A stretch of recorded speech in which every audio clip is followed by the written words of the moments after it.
Hello everyone, welcome to Polytech education. EDC के इस video lecture में हम बात करने वाले हैं। इसके पिछले वीडियो लेक्चर में हमने देख लिया था construction of bipolar junction transistor.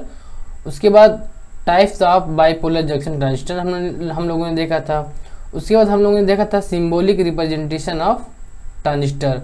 उसमें हम लोगों ने ट्रांजिस्टर के अक्रॉस करंट को मार्क किया था। अब हम इस वीडियो में मार्क करेंगे करंट के ट्रांजिस्टर के अक्रॉस वोल्टेज की मार्किंग करेंगे। तो अगर मैं बात करूं, ये तो हमारा बेस होता है और जब करंट हमारा आउटवर्ड होता है तो ये फिगर होता है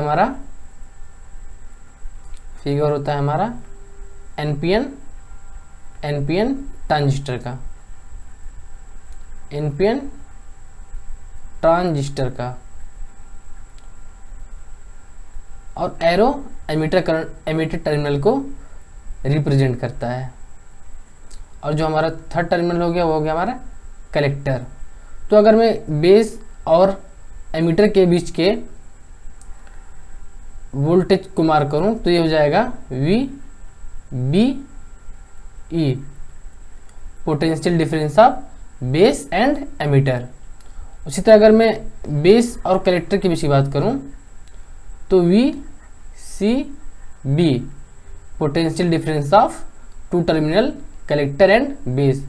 उसी तरह अगर मैं कलेक्टर और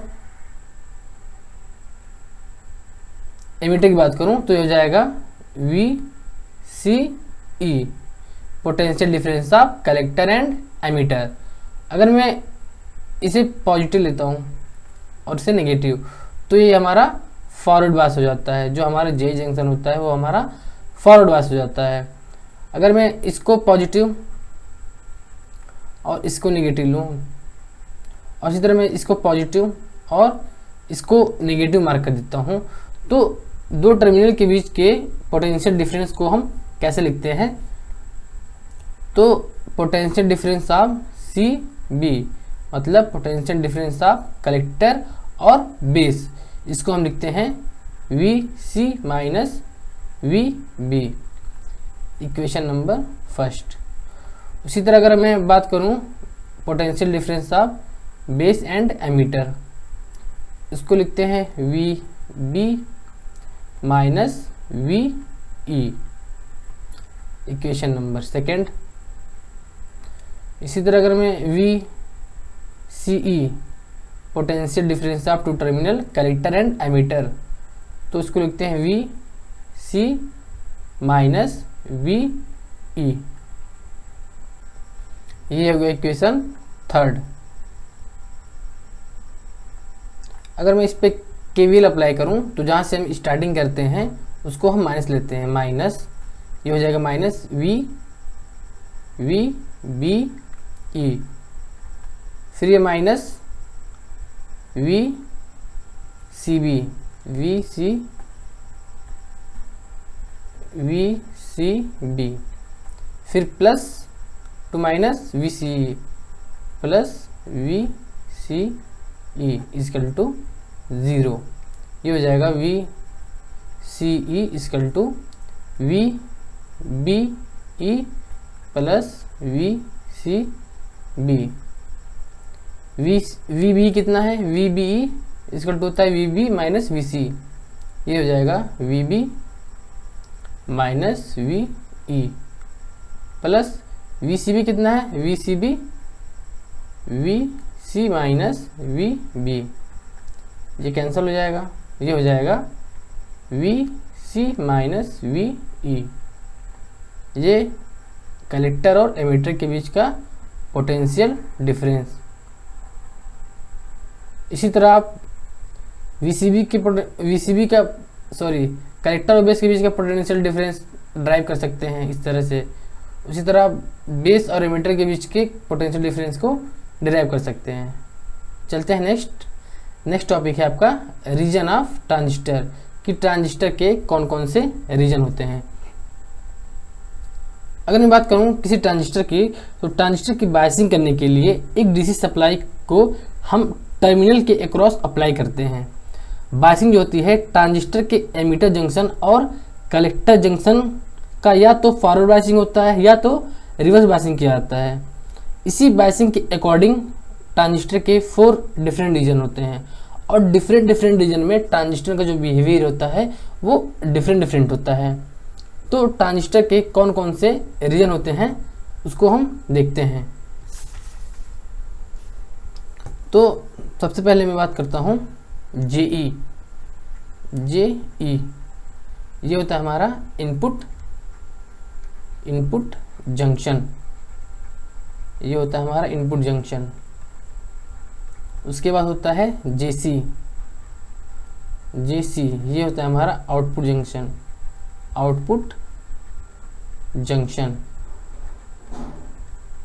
उसके बाद हमारा रीजन।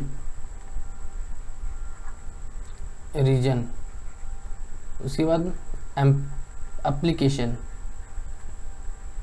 एप्लीकेशन। उसके बाद प्रॉपर्टी।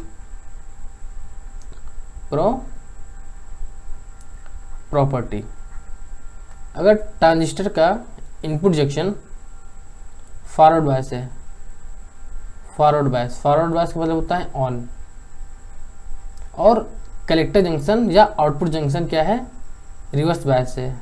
रिवर्स बायस का मतलब होता है ऑफ।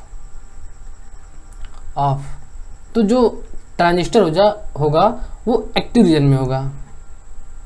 जो हमारा ट्रांजिस्टर होगा वो होगा एक्टिव रीजन में,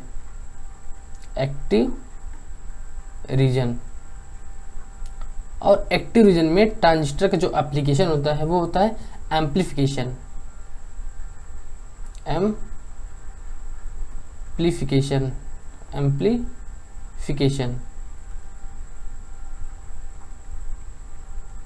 और एक्टिव रीजन में ही जो ट्रांजिस्टर होता है वो बिहेव करता है एज अ एम्पलीफायर।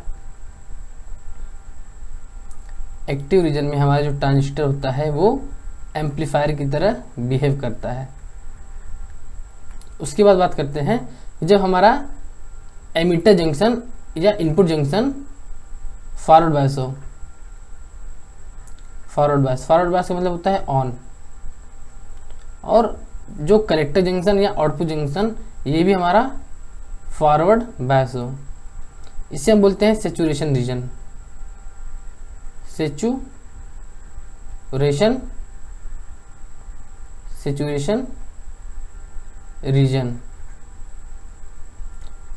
रीजन या फुल्ली ऑन।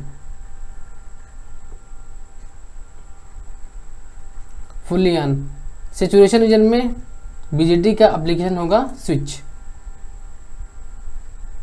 सैचुरेशन रीजन में एक जो बीजेटी होता है वो एज ए स्विच की तरह बिहेव करता है।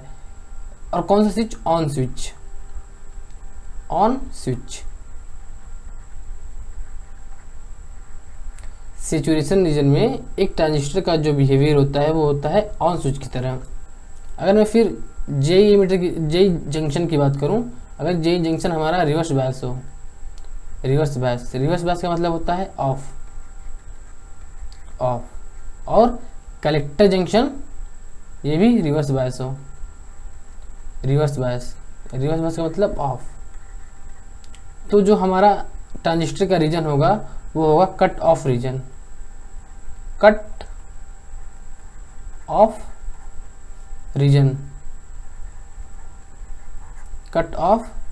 रीजन मतलब फुली ऑफ।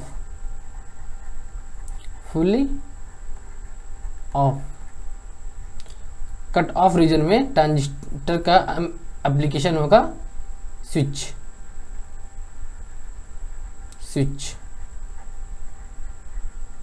और कट ऑफ रीजन में ट्रांजिस्टर बिहेव करेगा ऑफ स्विच की तरह बिहेव करेगा। लास्ट है आपका जब एमिटर जंक्शन या इनपुट जंक्शन हमारा रिवर्स बायस हो। रिवर्स बायस का मतलब ऑफ, और कलेक्टर जंक्शन हमारा फॉरवर्ड बायस हो, फॉरवर्ड बायस या ऑन हो।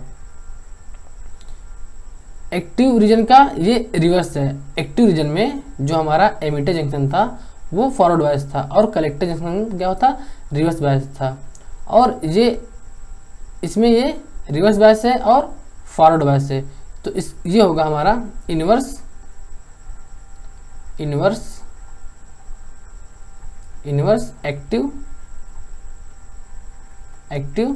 रीजन।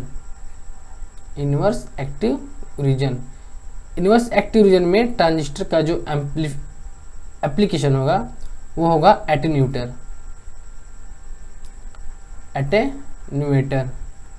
अब एटेन्यूएटर का है वो आप network filter and transmission line में पूरे डिटेल में पढ़ेंगे। और इनवर्स एक्टिव रीजन में ट्रांजिस्टर बिहेव करता है हमारा एटेन्यूएशन की तरह। एटेन्यूएशन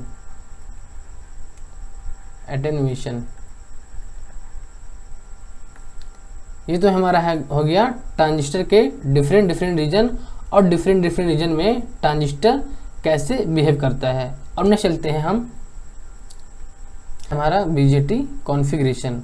अभी हम लोगों ने देखा कि ट्रांजिस्टर को हम बायस करके एक पर्टिकुलर रीजन में लाते हैं, तो एक्टिव रीजन में जो हमारा ट्रांजिस्टर होता है वो बिहेव करता है एक एम्पलीफायर की तरह। एक इम्पॉर्टेंट चीज़ होती है बीजेटी कॉन्फ़िगरेशन, कि बीजेटी को हम किस कॉन्फ़िगरेशन में यूज करते हैं, एम्पलीफायर की तरह, ऑन स्विच की तरह, ऑफ स्विच की तरह और एटेन्यूएशन की तरह। तो हमारे पास 3 कॉन्फ़िगरेशन होते हैं, common emitter configuration, common base configuration and common collector configuration.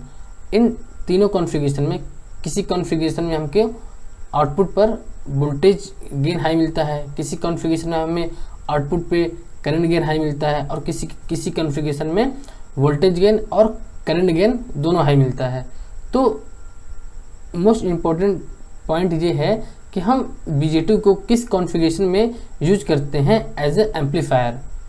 तो हमारे पास 3 कॉन्फ़िगरेशन है, common emitter configuration, common base configuration and common collector configuration.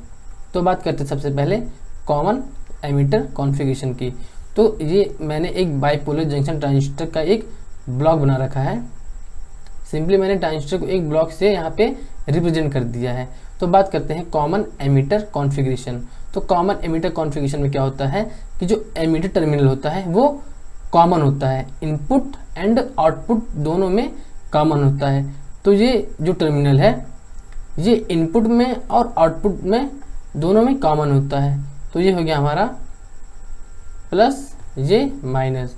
ये तो हमारा एमिटर टर्मिनल हो गया जो कि इनपुट एंड आउटपुट दोनों में कॉमन है। आउटपुट पे हमारा कलेक्टर हो गया और इनपुट पे हमारा बेस हो गया। तो यहाँ पे हम देखते हैं कि जो हमारा एमिटर है वो कॉमन है किसमें, इनपुट में एंड आउटपुट में, दोनों में हमारा कॉमन है। सेम इसी तरह बात करते हैं हम कॉमन बेस की। तो ये बाइपोलर जंक्शन ट्रांजिस्टर को मैंने एक ब्लॉक से रिप्रेजेंट कर दिया है। तो जो इसमें जो कॉमन होता है कॉमन बेस कॉन्फ़िगरेशन में, उसमें बेस हमारा कॉमन होता है इनपुट में एंड आउटपुट में। बेस तो हमारा कॉमन हो गया। अब जो बचता है एक हो गया हमारा एमिटर, आउटपुट पे हमारा हो गया कलेक्टर एंड कॉमन हो गया हमारा बेस। तो ये हो गया प्लस, ये माइनस, आउटपुट पे प्लस और ये माइनस। और थर्ड है हमारा, अगर बात करें कॉमन कलेक्टर कॉन्फ़िगरेशन में, तो कॉमन कलेक्टर कॉन्फ़िगरेशन में क्या होता है, जो हमारा कलेक्टर होता है, जो हमारा कलेक्टर टर्मिनल होता है वो कॉमन होता है किसमें, इनपुट में और आउटपुट में, दोनों में कॉमन होता है। तो ये हो गया प्लस, ये माइनस, प्लस और ये माइनस। ये हमारा होता है बेस टर्मिनल और ये होता है हमारा एमिटर टर्मिनल। सो इस वीडियो लेक्चर में इतना ही। नेक्स्ट वीडियो लेक्चर में हम बात करने वाले हैं कॉमन एमिटर कॉन्फ़िगरेशन की।